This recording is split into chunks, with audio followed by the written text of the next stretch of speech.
Dans cette vidéo, nous allons parler de l'effet Mandela. L'effet Mandela, c'est un phénomène très intéressant puisque en ce moment, on peut dire que c'est une espèce de prise de conscience que on peut remettre en question des certitudes qu'on avait pu ancrer dans notre cerveau, dans nos pensées. Et ça va rejoindre un petit peu pour tous ceux qui connaissent la PNL, la programmation neurolinguistique. Ça peut rejoindre, et on va en parler un petit peu plus tard, cette espèce de mécanisme qui crée la conscience d'une personne, qui crée la conscience d'un groupe, d'un pays, d'une planète, ce que certains pourraient même appeler donc un égrégore, c'est-à-dire cette espèce de conscience globalisée. On va essayer de resserrer le sujet pour essayer de comprendre et de définir d'où viennent ces espèces de bugs dans la matrice, de personnes qui ont des certitudes sur certaines images, sur certains événements, qui en fait, en réalité, ou dans une autre réalité, donc ne se seraient pas produits, ou se seraient produits différemment. Donc pour parler de la PNL, d'ailleurs, au passage, petite parenthèse, vous aurez l'occasion, si vous faites des recherches sur tout ce qui est programmation neurolinguistique, de comprendre quels sont les phénomènes de conditionnement, les phénomènes d'endoctrinement parfois, et vous le verrez en ce moment très récupéré du côté du spirituel, pour essayer donc de se conditionner, tout en faisant très attention de ne pas se reconditionner dans une autre chapelle. Et puis le plus flagrant, c'est l'utilisation qu'on peut en avoir aussi dans la pratique commerciale, hein, c'est-à-dire dans la matrice capitaliste, c'est-à-dire en entreprise, savoir maîtriser la PNL pour pouvoir mieux vendre des choses à des gens qui n'en ont pas du tout besoin, ou savoir motiver des gens qui ne sont plus du tout motivés à leur travail, puisque ils ont cette espèce de réflexe aussi de se poser la question, mais à quoi je sers dans cette matrice, dans cette grande pièce de théâtre, quel est mon rôle? Alors beaucoup intellectuellement donc décident de démissionner et sont de moins en moins performants, donc ça veut dire qu'ils sont de plus en plus performants pour le bon logiciel. Et là, le système essaie de les rattraper avec la PNL. Donc tout ça, c'est le même phénomène. Pour moi, je dis pas que j'ai la vérité, c'est mon analyse, hein, donc chacun a le droit de s'exprimer, je vous donne donc mon avis, je dis pas que c'est le bon, c'est le fruit de ma recherche à moi. Donc pour moi, l'effet Mandela rejoint un petit peu la PNL, et je vais essayer de développer dans ce sens. J'y reviendrai après. Pour l'instant, on va faire tomber de suite les différentes hypothèses qui pourraient exister à travers l'explication physique et temporelle. Donc là, on va parler plus de physique quantique pour commencer, avec pour appréhender cet effet Mandela, donc plusieurs solutions qui s'offrent à nous pour l'expliquer à travers la physique quantique. Je parle de ça parce que c'est le réflexe qu'ont eu à peu près toutes les personnes qui s'expriment sur Internet, et notamment les plus jeunes, qui le disent eux-mêmes, hein, ils ont la tête à l'envers avec ce truc-là, parce que ils ont tout de suite pris, et ça c'est quelque chose d'extraordinaire et de très positif, ils ont tout de suite pris comme solution le fait d'imaginer qu'il était possible de faire des voyages dans le temps, et donc que certaines personnes aient pu partir dans le passé pour pouvoir modifier donc notre présent.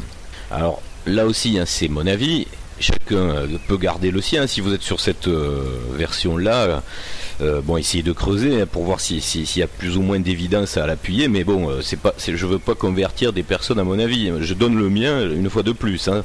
Mais ceux qui pensent que c'est comme ça que ça s'est passé, vous pouvez aussi échafauder une théorie absolument fondée et peut-être même vérifiée, hein, si vous allez plus loin sur cette théorie-là. Alors c'est pas la mienne dans le sens où, dans mon approche de la physique quantique, si on raisonne toujours de la façon la plus directe sur des systèmes qui fonctionneraient avec le plus d'efficacité, le plus de logique, en utilisant donc le moins d'énergie et le plus de rationalité, la version donc multivers, pour moi, a du mal à tenir la route. Si par exemple vous avez développé cette idée que vous vivez dans un scénario qui se démultiplie à l'infini, à travers chaque action de chaque personne, de chaque avatar dans la matrice, vous imaginez un petit peu la difficulté à gérer, que ce soit énergétiquement ou en termes de mémoire ou en termes de fil du temps et d'un scénario. C'est une difficulté énorme. C'est-à-dire que je m'explique un peu plus en détail pour ceux qui n'auraient pas appréhendé le problème. Certains pensent que nous vivons dans un multivers démultiplié par chaque action. C'est-à-dire que votre libre arbitre, à chaque moment, vous permet de changer de chemin. Je suis sur une route. Il y a 2 routes avec un embranchement, une à droite et une à gauche. Si je prends la route de droite, je vais bouleverser le cours de mon histoire et le cours d'ailleurs de l'histoire des autres. En opposition avec le choix de prendre la route de droite qui aurait donc changé mon histoire et changé le cours du temps aussi pour les autres.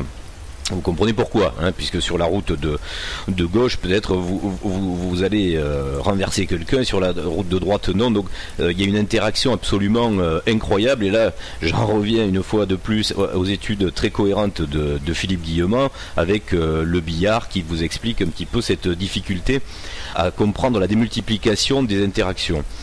Donc ça, c'est quelque chose pour moi qu'on peut mettre de côté. C'est pas très logique, très mathématique, très rationnel. Par contre, comme dans les différentes pistes qu'on peut explorer, on peut aussi évidemment parler de notre propre perception. Et je pense que c'est là la voie la plus logique. Vous aurez beaucoup plus de facilité à accepter le fait, quoique quelquefois certains ne veulent pas l'accepter. Mais bon, justement, c'est le travail de remise en question qui est proposé dans ces temps ici là qu'il faut réaliser. C'est-à-dire remettre en question ses propres certitudes. Et là, c'est une autre possibilité de l'effet Mandela que je vous propose, c'est une espèce de manipulation mentale. On en parlait au tout début de cette vidéo, donc j'y reviens. Il ne s'agit pas donc d'un multivers, mais une possibilité dans notre continuum temps, là, d'avoir des perceptions faussées qui nous dévient de la réalité. Et lorsque la réalité nous rattrape, à travers l'information en fait, donc ça n'a rien d'extraordinaire, notre confrontation psychiatrique, elle est là. C'est-à-dire, vous vous trouvez face au mur d'une réalité qui avait été faussée. Alors certains diront que ce sont 2 lignes de temps. Moi je parlerais plutôt de 2 lignes de conscience. Mais ça peut revenir au même, hein, si vous voulez le séparer spatialement. Bon, je vois pas trop l'intérêt, mais certains vont creuser aussi de ce côté-là. Donc après, pourquoi pas, mais il faut nous expliquer le bien fondé de cette théorie. Pour rester plus simple, donc j'essaie chaque fois de développer des modèles les plus cohérents possibles et les plus simples, puisque la nature fait toujours les principes les plus efficaces et donc les plus évidents et les plus simples. Donc si je reste dans cette ligne de temps qui est une ligne de temps unique, mais qui est une ligne de temps par contre de différence de conscience et donc d'information, là tout redevient un peu plus facile et cohérent à comprendre. Alors on va faire un petit peu l'explication à travers les faits maintenant, puisque là on a parlé des théories. J'ai essayé de resserrer ma théorie de l'explication de cet effet Mandela. Donc je le dis sous une autre forme avant de passer aux faits. Ce serait donc une ligne de temps de conscience différente qui est en train de se choquer contre le mur de l'information de certaines réalités en fait. C'est pour ça que ça peut mettre la tête à l'envers de beaucoup, mais on va voir que c'est pas forcément une réalité. Beaucoup de personnes ont des certitudes qu'ils n'ont jamais vérifiées, qu'ils ont fait eux-mêmes pour réalité et qui ne l'a jamais été. Et le jour où vous apportez la preuve que ce qu'ils avaient mentalement acquis n'est pas une réalité, c'est toute leur personnalité psychiatrique qui est remise en doute, en question. Donc c'est un principe très perturbant pour le psychisme. Donc, et si vous écoutez les autres vidéos où j'explique un petit peu qu'est-ce qui est proposé comme travail pour cette fin des temps, j'ai essayé de parler de tout ça et ça rejoint exactement ce même sujet. C'est-à-dire que c'est un moment où on est obligé de se mettre face à notre mur des certitudes et se poser des questions pour se remettre soi-même en question et savoir quelle est la bonne attitude à avoir pour la suite. Donc tout ça c'est très imbriqué, c'est une logique globale de compréhension. Et avant d'attaquer les faits pratiques et les faits énoncés dans toutes les personnes qui ont soulevé des effets Mandela, je poursuis encore un petit peu cette théorie en revenant sur le fait de considérer qu'on a aussi un savoir global. Au début je parlais il y a une conscience personnelle, il y a une conscience tribale ou nationale ou raciale, ce que vous voulez, selon si vous êtes par rapport au carré Sator là, identifié à un groupe. Après au moment il faut s'identifier au carré entier et au principe surtout, et qui est expliqué dans ce carré Sator. Vous avez, une fois que vous vous êtes dégagé de votre individualité identitaire, et que vous comprenez qu'il y a un égrégore donc total et mondial, il faut le considérer, ce savoir global. Il représente en fait une mémoire de conscience totale, une mémoire de conscience globale. Alors ça va nous aider à plein de choses, parce que si vous remettez beaucoup de choses en question, beaucoup de faits et de certitudes en question, vous allez peut-être comprendre l'histoire de l'humanité. Alors il y a eu des divisions de conscience, il y a eu des divisions d'information. Donc ce qui fait qu'on ne pouvait pas avoir une harmonie de comportement. On en est tous à des niveaux très différents. Faites le tour, prenez sur Google Maps, là, vous faites le tour de la planète et à chaque fois essayez d'identifier quelle est la culture de chaque pays que vous explorez là virtuellement. Et vous allez vous apercevoir que nous n'avions que très peu de points communs, à part les points communs basiques qui sont celui de l'animal, du cerveau reptilien ou celui de l'ego, un peu plus donc évolué, du mental humain, c'est-à-dire donc toujours les mêmes préoccupations, donc manger, se reproduire et se distraire et avoir un minimum de confort vital.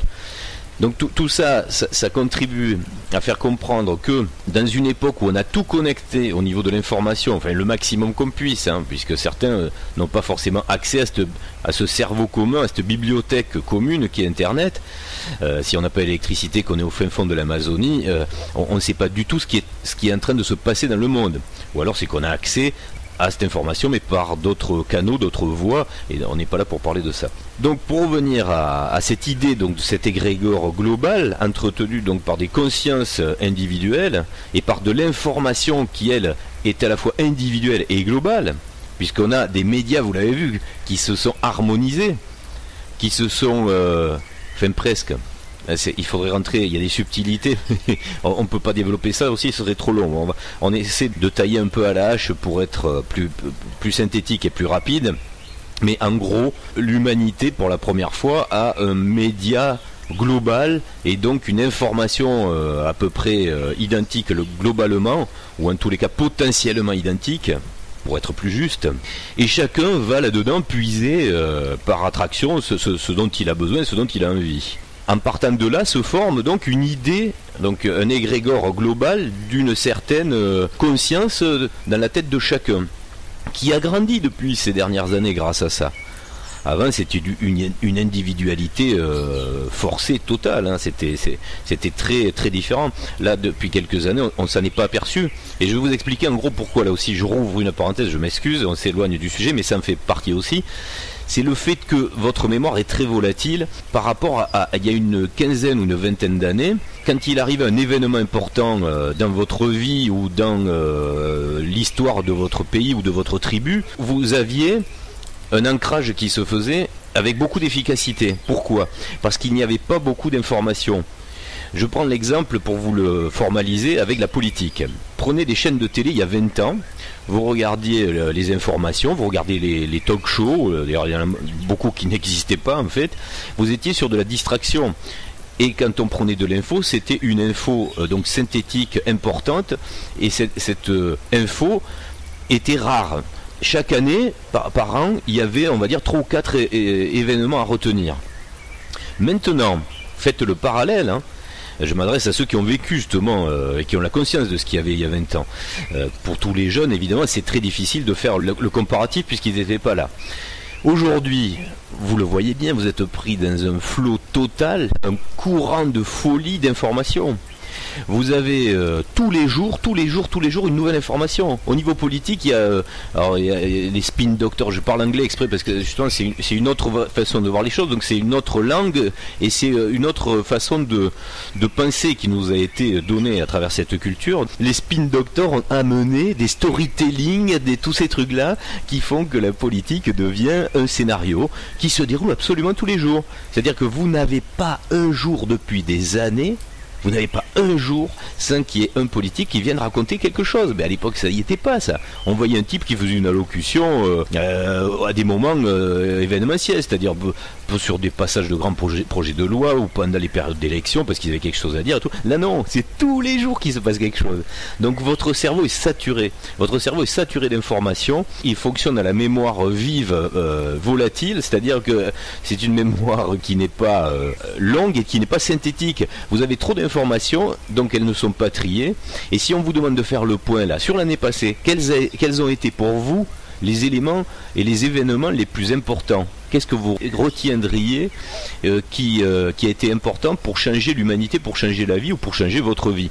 Et vous allez voir, vous allez devoir faire un travail phénoménal. Parce que c'est vraiment colossal. Alors en plus, dans les informations qu'on rentre là tous les jours, il n'y a que du vide. Ce ne sont pas des informations déterminantes. Donc nous sommes noyés dans un flot d'informations d'une importance absolument relative et presque nulle, mais qui viennent occulter par importance le degré des informations qui le sont. Donc du coup, c'est comme si on était sur un voilier, on navigue dans une purée de pois, là, on voit rien du tout, on voit pas la côte, on sait plus où on en est et on tourne en rond. Hein. On risque pas de trouver la côte. Hein. Donc le travail à faire, c'est ce travail-là, c'est un travail de compréhension synthétique pour savoir quelles sont les informations importantes et celles qui ne le sont pas. Le problème, c'est que on est très perturbé par notre mauvaise vibration au niveau des émotions et on a envie d'avoir des espèces de petits biscuits comme ça, de petits gâteaux pour entretenir nos émotions sur le pendant positif, et du coup on se nourrit de ces petits trucs là. Et c'est un mécanisme total qui fait en fait qu'on passe à côté un peu de la plaque. Mais c'est normal, hein, c'est un équilibre réactif, hein, on le fait pour notre propre sauvegarde. Alors quelque part après, pour s'en détacher, évidemment, le mieux c'est de travailler sur la problématique de son ego. Et là on en revient évidemment à tout ce qui a été expliqué dans les autres vidéos. Le travail est toujours à faire sur soi-même et non pas d'aller bouleverser le reste du monde. Donc on donne de l'information, on reste positif dans le fait de comprendre ce qui arrive, qui n'est pas forcément quelque chose de négatif. Je reviens sur l'effet Mandela, mais il faut bien comprendre que ça en fait partie. C'est un élément donc psychiatrique de compréhension, et ce qui vous est proposé en ce moment, en gros, c'est de revenir à une unité de conscience sur des choses essentielles. C'est un choix qui va faire intervenir deux alternatives. C'est le choix de devenir conscient, de vouloir changer, de vouloir connaître la vérité, le choix de vouloir se remettre en question et remettre en question le mur de ses certitudes, ou le choix de rester dans les vieux modèles, donc de garder ce mur des certitudes et de ne pas pouvoir avancer. Donc c'est ça les deux choix qui sont proposés. Donc il n'y a pas à forcer les gens à faire une chose ou une autre. Chacun fera exactement ce qu'il veut dans cette alternative-là. Mais il faut bien identifier qu'à un moment, il faut choisir. Soit on reste dans la matrice avec ses certitudes et on n'évolue pas sur des concepts qui jusque-là nous étaient intellectuellement interdits, on va dire. Soit on décide de tout remettre en question, de se remettre en question, et du coup peut-être qu'on va pouvoir avancer au-delà de ce mur. C'est le mur de la compréhension en gros. Hein. Donc ces deux lignes temporelles, elles ne sont pas forcément dissociées spatialement. Elles sont vécues dans la même matrice. Donc là, ici, sur notre scénario, sur notre Terre, et ces lignes temporelles, on se doit donc, si on veut avancer, de les reconsidérer et d'ouvrir le champ du possible. Alors là, je reviens sur les faits qui ont été énoncés, qui ont mis en évidence l'effet Mandela. Et là, on va voir que ça démarre de petits trucs rigolos qui justement n'ont aucune incidence dans l'évolution humaine. Je parle par exemple du logo de Ford. On vous dit, à travers l'effet Mandela, que le F majuscule était calligraphié d'une certaine façon, et certains se sont rendus compte qu'il était d'une autre. Bon, vous imaginez bien que ça n'a aucune espèce d'importance pour le scénario de l'évolution humaine sur cette Terre, dans la matrice. Mais ça met bien en évidence le fait que certains puissent remettre en doute leur certitude ou être perturbés, comme le sont beaucoup de jeunes, là, sur le fait que leur certitude tombe. Sur cet exemple-là, c'est un des rares où je peux en parler, parce que là, chaque élément de cette liste des effets Mandela, chacun va pouvoir être perturbé ou pas. Parce que si vous n'avez pas la mémoire du logo de Ford, par exemple, vous pouvez vous dire « Ah, ben, je peux pas m'y raccrocher puisque j'avais pas d'éléments de certitude dessus. » Donc à chaque fois, chacun va être perturbé par un de ces éléments. Alors celui-ci, par exemple, moi j'en suis certain, il a toujours été comme ça. Partant de là, je me dis que soit cet effet Mandela qui a été amené est un faux, donc une fausse perception, donc du coup il n'est pas valable dans notre théorie de temps qui serait différent ou de perception différente, soit on l'intègre comme une personne justement qui a eu cette espèce de récal de dire mais c'est pas possible, ce logo n'était pas comme ça. Donc du coup cette personne prend conscience de la réalité juste. Elle avait mentalisé quelque chose de faux. Et là, elle est en train de retrouver la réalité. Il y a une certaine logique à ça, qui n'est pas une logique extraordinaire. Ce qui est extraordinaire, c'est de savoir que notre mental ait pu être pollué ou perturbé par des fausses informations. Et quand elles sont à ce niveau-là, franchement, ça ne devrait pas trop vous perturber, comme le fait de savoir que le personnage du Monopoly a un monocle ou pas. Donc, allez chercher pourquoi, à un moment, vous avez un archétype qui s'est glissé sur un ancien archétype et qui peut vous faire croire que le bonhomme avait un monocle alors qu'il n'en a jamais eu. Donc il y a bien une recherche fantastique à faire, mais sur le conditionnement mental et pas forcément donc sur le continuum temps ou sur les multivers. C'est mon avis. Toujours pareil, on est là pour faire évoluer les choses, peut-être c'est pas le bon. Donc je poursuis avec d'autres exemples. J'ai vu dernièrement, d'ailleurs beaucoup aux États-Unis, ce qui est assez rigolo, c'est qu'aux États-Unis il y a une prise de conscience beaucoup plus importante sur des sujets qui ont plus de poids. Les logos, toutes ces choses-là, c'est vrai que c'est bien pour commencer à avoir cette gymnastique cérébrale, le fait de comprendre la plasticité de son cerveau, donc de sa conscience, donc de ses acquis culturels, etc. Mais après, il faut rentrer un peu plus dans les détails. Et aux États-Unis, il y a un courant beaucoup plus intéressant qui va mettre en question des prises de conscience sur des choses assez essentielles. Par exemple, là, on a trouvé dernièrement des effets Mandela sur des gens qui étaient persuadés que vous vous souvenez des images peut-être du LEM qui décolle de la Lune. Quand le LEM décolle de la Lune, beaucoup de ma génération, puisque nous on est un peu plus anciens, mais pour les jeunes ça peut marcher aussi puisque c'est des images très connues transgénérationnelles, l'image de la conscience collective était de voir le LEM qui décollait dans un gros nuage de poussière. Et c'est vrai que c'était un peu la logique, hein, puisque en général, quand on a une poussée d'un réacteur énorme et qu'il est posé sur un sol dont le pied de l'astronaute nous a prouvé que c'est un sol donc poussiéreux, on imagine qu'il va se soulever une grande quantité de poussière au décollage de ce LEM. Or là, quand on prend les images, oui, effectivement, on s'aperçoit qu'il n'y a pas un brin de poussière, donc le LEM décolle sans poussière. Vous voyez, c'est des petits trucs comme ça qui sont assez rigolos, c'est-à-dire que dans l'inconscient collectif, il y a des choses qui peuvent paraître logiques d'ailleurs, hein, et en fait, on s'aperçoit dans la réalité mince, alors il n'y a pas de poussière, c'est assez étonnant. J'ai vu dernièrement, parce que je cherche, hein, je regarde un petit peu, et c'est des choses qui sont absolument importantes à comprendre, tout ça. Il y a eu l'histoire, il y a quelques mois, très passionnante aussi, de JFK. Le fait de comprendre qu'il y avait 6 personnes dans la voiture et pas 4. Et là, ça se réfère à quelque chose dont on a déjà parlé dans une autre vidéo. C'est une réalité, c'était bel et bien une réalité. Il y avait 6 personnes dans la voiture, mais le fait qu'à l'époque, par rapport à certains intérêts d'enquête ou certaines manipulations stratégiques ou politiques, la vidéo a été censurée, un extrait de la vidéo a disparu, et là, cet extrait de la vidéo réapparaissant, on voit la scène se dérouler avec 6 personnes dans la voiture et non plus 4. Alors évidemment ça va vous prendre sur d'autres terrains d'enquête, hein. C'est comme sur le LEM, la Lune là, hein. C'est-à-dire on va comprendre pourquoi, mais pourquoi j'avais en conscience qu'il n'y avait que 4 personnes et alors qu'il y en a 6. Donc là c'est à vous de chercher, hein. Il faut faire des recherches, parce que peut-être que la version que vous aviez dans l'inconscient global n'était pas la bonne.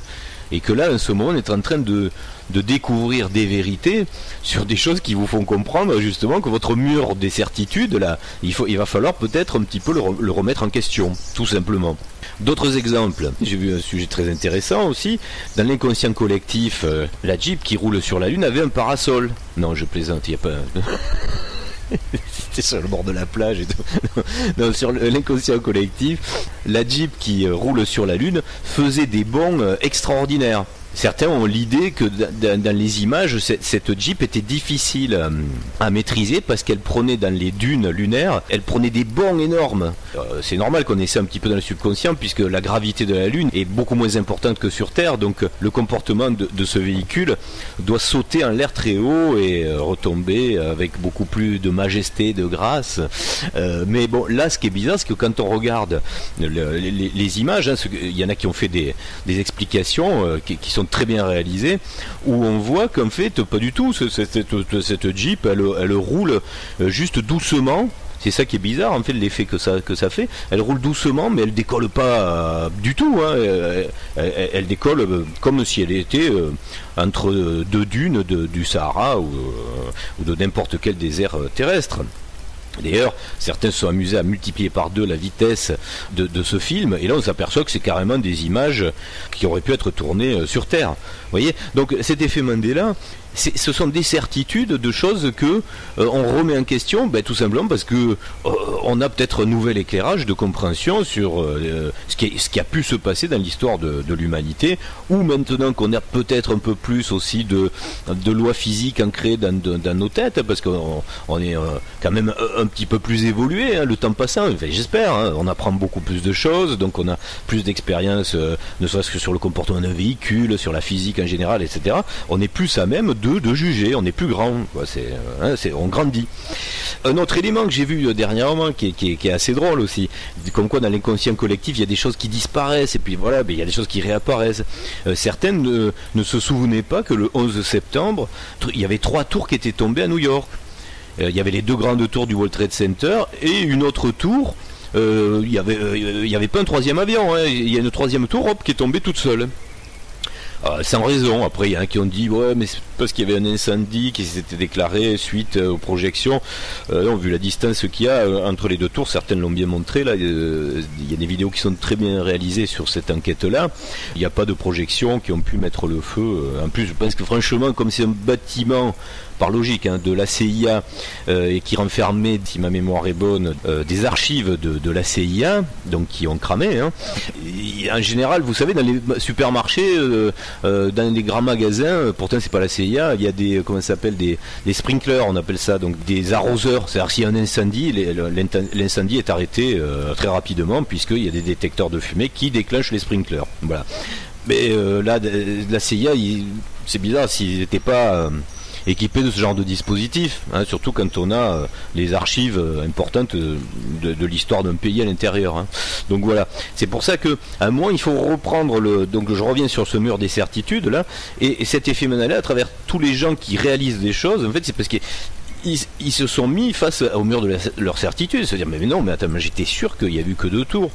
Et d'autres leur disent mais non, j'en suis pas sûr, et donc ils vont chercher puis ils vont trouver des preuves factuelles dans cette ligne de temps, hein. C'est pas une autre ligne de temps, c'est une ligne de conscience, donc hein. Ils vont trouver des preuves qu'ils avaient tout faux dans leur tête, en fait leur conscience était fausse. Donc il y avait ça, il y avait tiens, j'ai vu aussi il y a des gens qui étaient persuadés qu'il y avait des photos existantes avec la carcasse de l'avion qui rentrait dans le Pentagone qui était à moitié donc explosé contre la façade.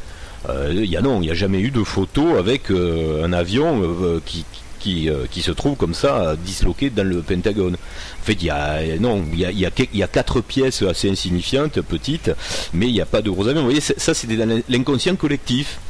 Bon, ça fait partie des choses qui peuvent nous choquer, hein, puisque on a tous des grosses certitudes sur des événements ou sur des images. Hein, souvent, c'est des images comme ça qui sont faussées.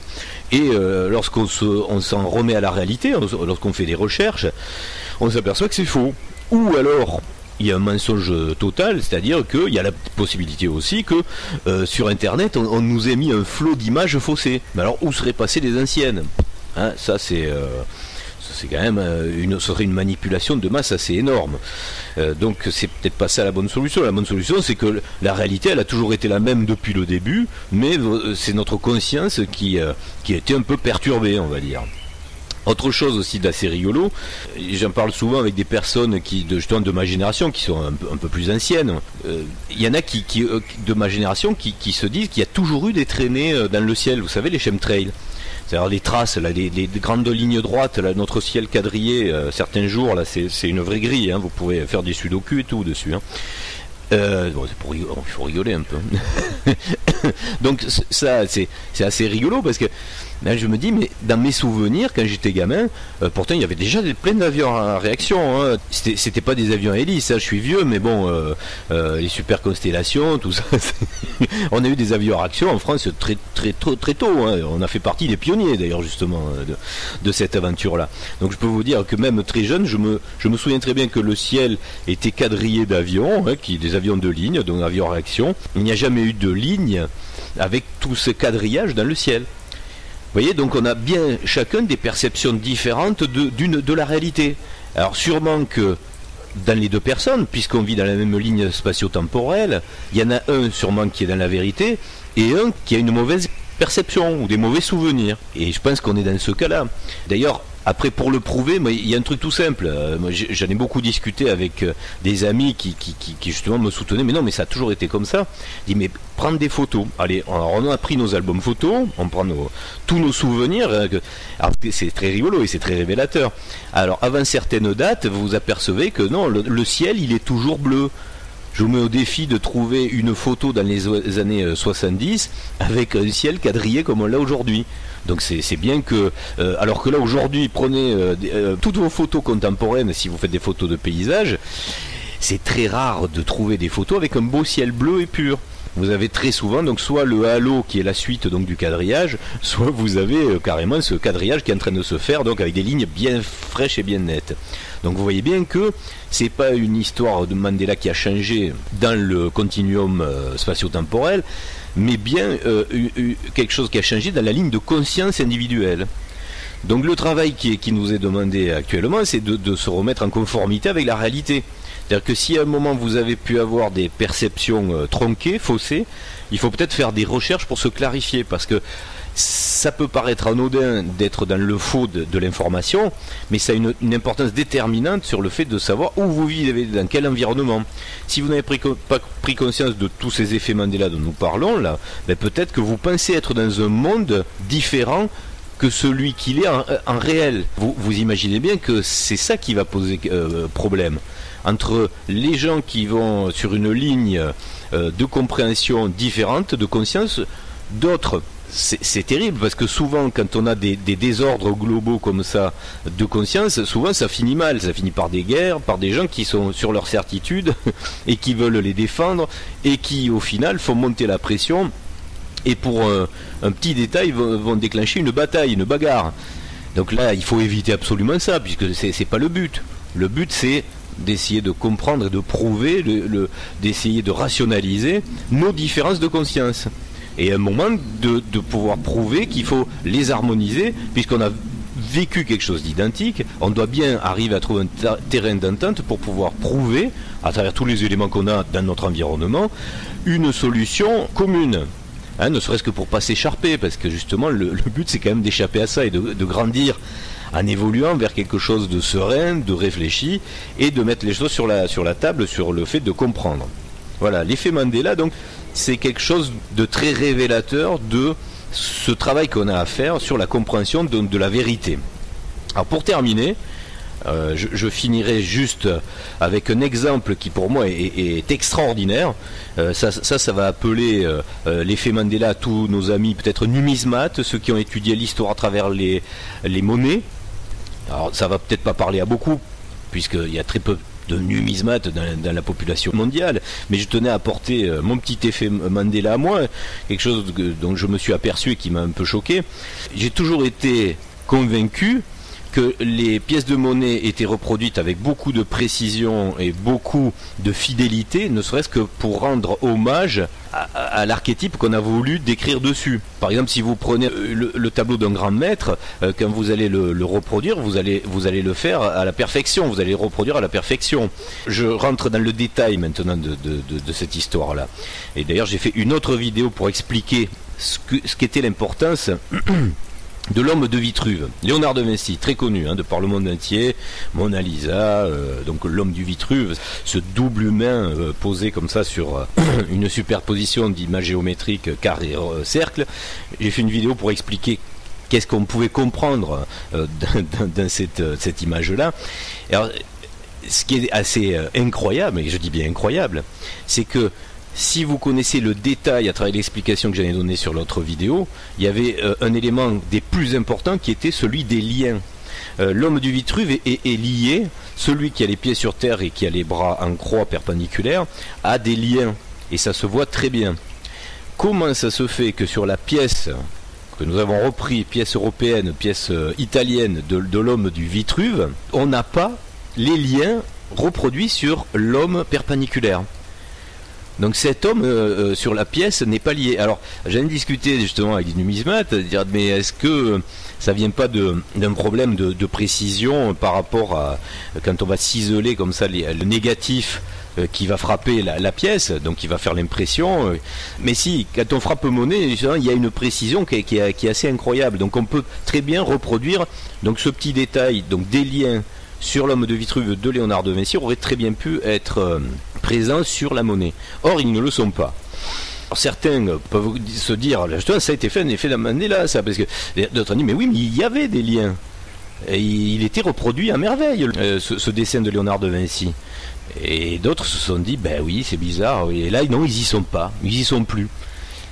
Ils ont peut-être jamais été, mais c'est la conscience du fait de la certitude que l'homme de Vitruve a ses liens, pour celui qui était un spécialiste de ça, qui n'a jamais conscientisé qu'en fait sur la monnaie frappée, ils n'y étaient pas. Donc on reprend ce même principe. Alors après, pour finir sur une note positive et philosophique, ça pourrait peut-être vouloir dire, si vous suivez le raisonnement qu'il y a sur l'autre vidéo, ça pourrait peut-être vouloir dire que donc l'homme d'aujourd'hui n'est plus lié, même l'homme terrestre. Donc cet homme qui était lié quand il était sous forme de conscience humaine terrestre, avec ses grandes certitudes, le message peut-être qu'on a voulu laisser passer dans cette monnaie fraîchement frappée, contemporaine, c'était peut-être de signifier que l'homme s'était libéré de ses liens, tout simplement. C'est peut-être ça, hein, je sais pas. En tous les cas, ce serait bien, parce que ce serait une version assez positive de cette interprétation d'effet Mandela de libération des consciences et de se détacher de ces liens. Et que ce soit signifié à travers Léonard de Vinci et à travers cette œuvre assez incroyable qu'est l'homme de Vitruve, ce serait quand même un bel élément de compréhension du travail qui nous reste à faire, en fait. Puisque nous le démarrons, en fait, ce travail. De remise en question et donc d'évolution des consciences. Voilà, c'est ma version, vous en pensez ce que vous voulez. Si vous êtes de cet avis, je vous engage juste à une chose, donc c'est qu'on fasse tous ce travail donc de reconditionnement, enfin plutôt de déconditionnement, de reconsidération de ces certitudes, et puis d'avancer vers peut-être une éventuelle prise de conscience de quelque chose de différent, mais toujours dans l'amour, dans la sérénité et dans la joie d'essayer de se transformer vers quelque chose de beaucoup, beaucoup mieux. Voilà, à bientôt.